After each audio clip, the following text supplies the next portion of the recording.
মানান ভাই, আপনি গ্রামের বাড়ি হচ্ছে পাবনাতে সুজানগর, তাই তো? জি।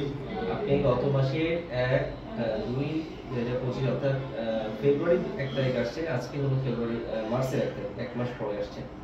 তো আপনার অনেকগুলো সমস্যা ছিল। সেরাম ক্রিয়েটিনিন 9 সেরাম ক্রিয়েটিনিন বলতে যাদের সেরাম ক্রিয়েটিনিনে ভুগছেন অথবা সিকেটি পয়েন্টে ভুগছেন তারা আসলে এই পয়েন্টটা বুঝবেন যে প্রায় মানে 70-80% অনেক ক্ষেত্রে 90% ড্যামেজ হয়ে গেছে।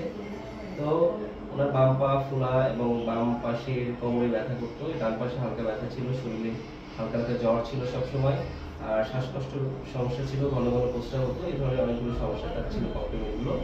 আমরা একটু আব্দুল মান্নান ভাইয়ের কাছ থেকে শুনবো যে আসলে উনি এক ডোজ ওষুধ খাওয়ার পর উনি কেমন আছেন। আব্দুল মান্নান ভাই, আপনি কেমন অনুভব করছেন আসলে? এখন আমি ঠিক নেই। পা ফোলাটা কেমন আছে আপনার? পা ফোলা নেই, ফোলা নেই। আচ্ছা, ডান পাশে পাটা হালকা ব্যথা আছে।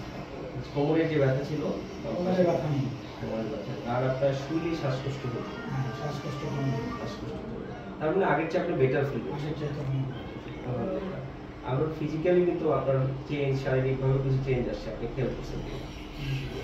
আপনি গতবার যেটা আসছিলেন আপনার মোশন চলাফেরা। হাঁটতে পারতাম না। হ্যাঁ, কথাবার্তা ঠিকমতো বলতে পারতাম না। জি, গতবার হচ্ছে আপনার হাঁটতে পারছি, আর পাবনা থেকে এখানে একা একাই চলে আসছি। আলহামদুলিল্লাহ।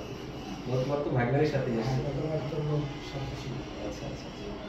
যাক দর্শক, আমি আসলে ভিডিওটা জাস্ট কমার্শিয়াল ব্যাপারের জন্য না। অনেকেই ভাইরা জিজ্ঞেস করে যে যার জানেন আপনারা যে কিডনি পয়েন্ট যখন 6 বা 7 হয়ে যায় তখন ডায়ালিসিস করতে হয়। তো ওনার কিন্তু ডাইং কম, ওনার যেহেতু রেজাল্ট কম আসছে, সেরাম ক্রিয়েটিনিনে 7+ আসছে এখন। তো আমি যেটা আপনাদেরকে একটা আহ্বান করবো যে যারা ডায়ালিসিসের সিদ্ধান্তে যাচ্ছেন তাদেরকে বলবো যে আপনারা অন্তত 1 ডোজ হোমিওপ্যাথি ওষুধ ট্রাই করুন। 1 ডোজ 2 ডোজ হোমিওপ্যাথি ওষুধ ট্রাই করে আপনি তারপরে যদি ডায়ালিসিসে যেতেই হয় আপনার তারপরে ডায়ালিসিস।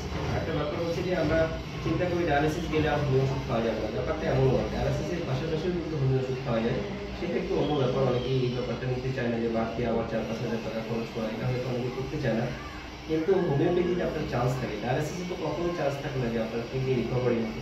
বাট আপনার হোমিওপ্যাথিতে একটা চান্স থাকে যে আপনার যে কোনো, আপনি যদি নিয়মিত চিকিৎসাটা চালিয়ে যেতে পারেন তাহলে আপনি একসময় ফুল রিকভারি করবেন ইনশাআল্লাহ।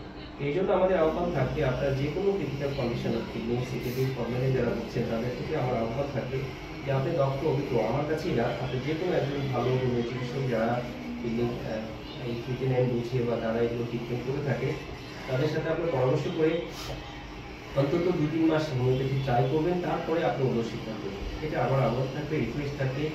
আপনার ফাইন্যান্সিয়ালি ব্যাপারে যদি কম বেশি থাকে সেটাও আপনি চিকিৎসককে খুলে বলবেন, তারা আপনাকে আশা করি প্রত্যেকটা চিকিৎসকে আপনাকে হেল্প করতে চাবে। তো এই জন্য আমি এই আহ্বান জানিয়ে আজকে এখানে শেষ করছি। ধন্যবাদ সবাইকে।